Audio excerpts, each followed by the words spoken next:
Aujourd'hui, on va commencer notre jour 1 de notre défi de 30 jours pour briser les chaînes. Donc, Somme 1, ça dit heureux l'homme qui ne marche pas selon les conseils des méchants, qui ne s'arrête pas sur la voie des pécheurs et qui ne s'assit pas en compagnie des moqueurs. On parle que l'homme qui est droit et qui a toujours gardé la droiture, il va récolter des bons fruits. Mais celui qui y est entouré des gens qui n'ont pas de bons principes, en fait, il risque d'avoir de l'influence de ces gens-là. Donc, il y a un verset un proverbe qui dit euh, que la mauvaise compagnie peut corrompre les bonnes habitudes. C'est pour ça qu'il dit ici heureux. C'est lui qui ne marche pas selon les conseils des méchants. Les deux, mais qui trouve son plaisir dans la loi de l'Éternel et qui le médite jour et nuit.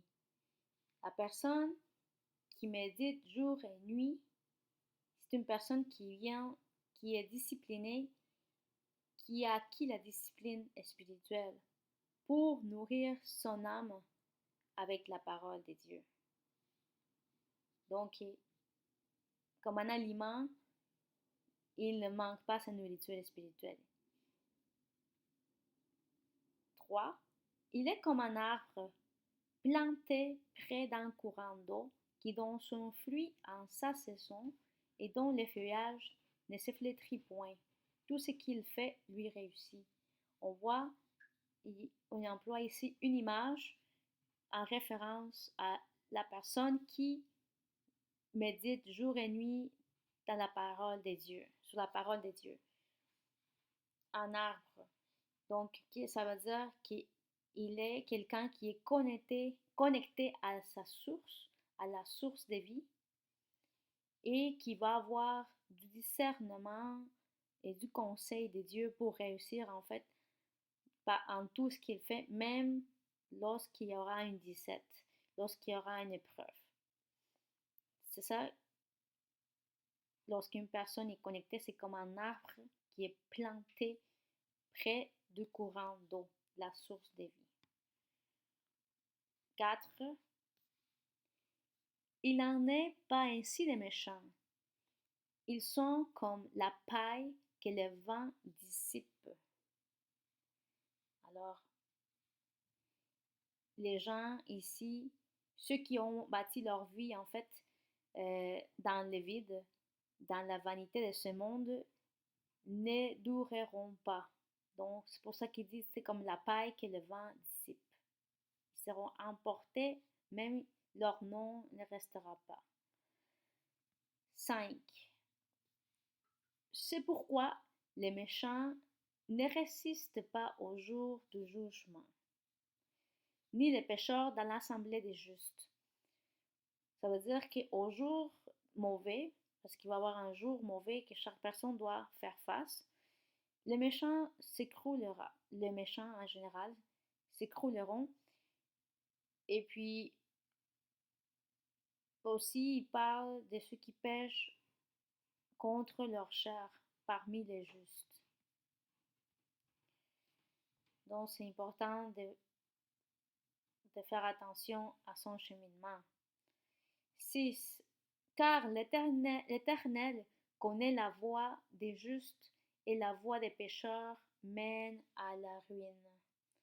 Alors la voie du juste amène à la vie, mais celle du pécheur va s'attirer des problèmes. Voilà. Donc maintenant, l'autre livre qu'on doit lire dans les jours premier jour, ça sera Jean. Donc, c'est Jean 1, des 1 à 17. Donc, on va parler ici. Au commencement était la parole, et la parole était avec Dieu. Et la parole était Dieu. ici, simplement, on voit que tout a été créé par la parole. La parole, c'est une faculté divine. C'est un moyen créateur.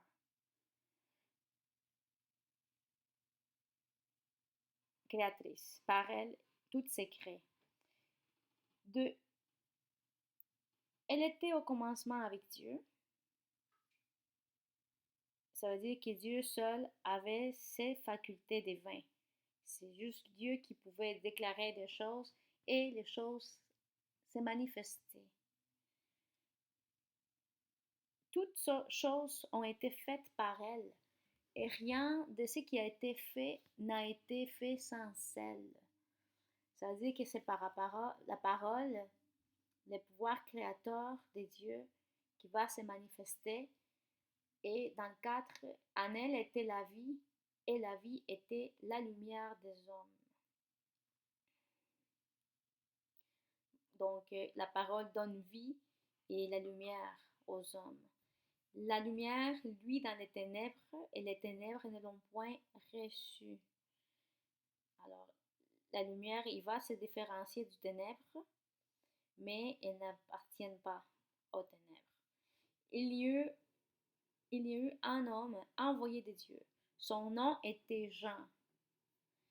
Donc, ici, il parle des messagers que Dieu envoie des hommes pour envoyer ses messages.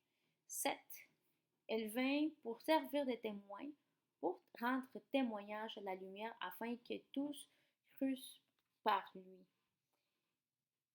Il n'était pas la lumière, mais il parut pour rendre témoignage à la lumière. Alors, les gens croient en Dieu en voyant la lumière de Dieu en nous. Nous devenons aussi des témoins de Dieu.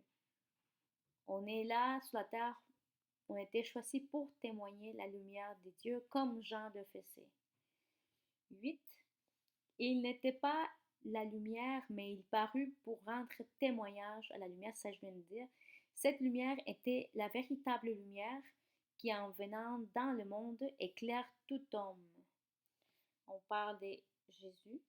Et cette lumière éclaire les aveugles. C'est la sagesse, les bons sens de ce qui est bien, qui vient de la part, en fait, de Dieu. C'est ça la lumière. Elle était dans le monde et le monde a été fait par elle et le monde ne l'a point conçu. Donc, le monde ne l'a point connu, beaucoup de sa création ne viendront pas au Christ. Et le 11, elle est venue chez les siens et les siens ne l'ont point reçu. Alors, même à ceux qui ont été choisis dès le commencement, n'ont pas reconnu la lumière du Christ. 13, je veux dire 12, mais à tous ceux qui ont reçu, qui l'ont reçu, à ceux qui croient en son nom, elle a donné le pouvoir de devenir enfants de Dieu, lesquels sont nés. Donc, ceux qui ont reçu de croire en lui, il a donné le pouvoir de devenir co-héritiers avec Christ, avec le Christ. 13. Non du sang, ni de la volonté de la chair, ni de la volonté de l'homme, mais de Dieu. Ça veut dire qu'on était né dans la volonté de Dieu, car c'est une faveur, une grâce qui a été accordée à ceux qui ont été choisis par Dieu. 14.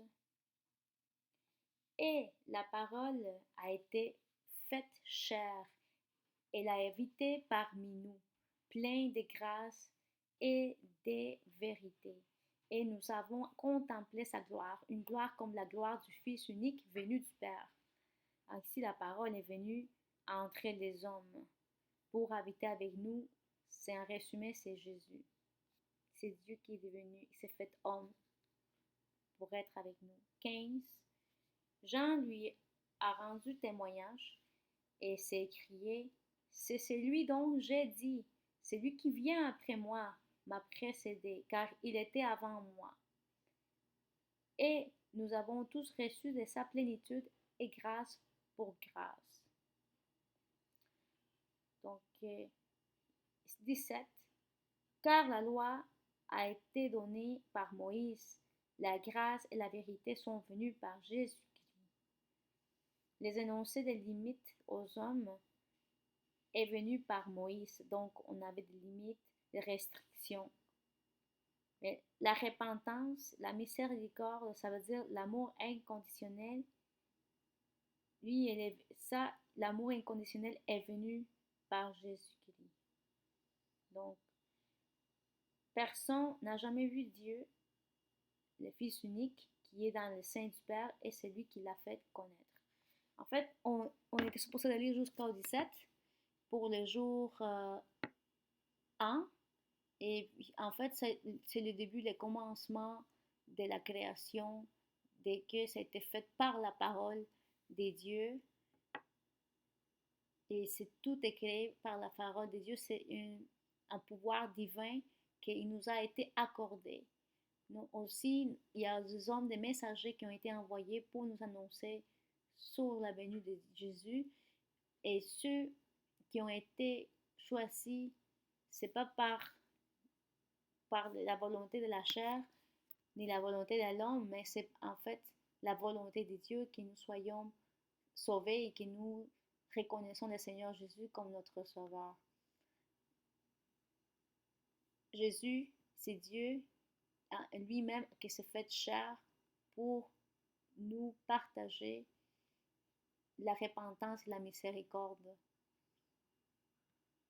Que désormais, les limites qu'il y avait dans l'Ancien Testament que Moïse avait imposées, il serait désormais dans nos cœurs par le Saint-Esprit qui va lui-même nous parler à l'intérieur de nous lorsqu'on est en train de dépasser nos limites. Ouais. Ça c'est en Jean 1. Et puis voilà, faites attention à votre parole, que votre parole soit pour édifier les autres, pour vous déclarer en victoire, pour vous transporter dans le futur que vous vouliez voir arriver selon la volonté et le dessein des dieux. Et puis, n'oubliez pas le psaume 1, d'être toujours connecté à votre source afin de résister aux jours mauvais, afin que les conseils de Dieu soient toujours présents dans vos démarches, dans les mauvaises saisons, et donc que vous soyez toujours en train de grandir et d'apprendre et de fleurir, connecté à la source, développer la discipline de la lecture. Et à travers de ces défis, on sera capable de développer cette discipline spirituelle. Sur cela, je vous laisse et on se voit, on continuera demain avec le jour 2. Bonne continuation.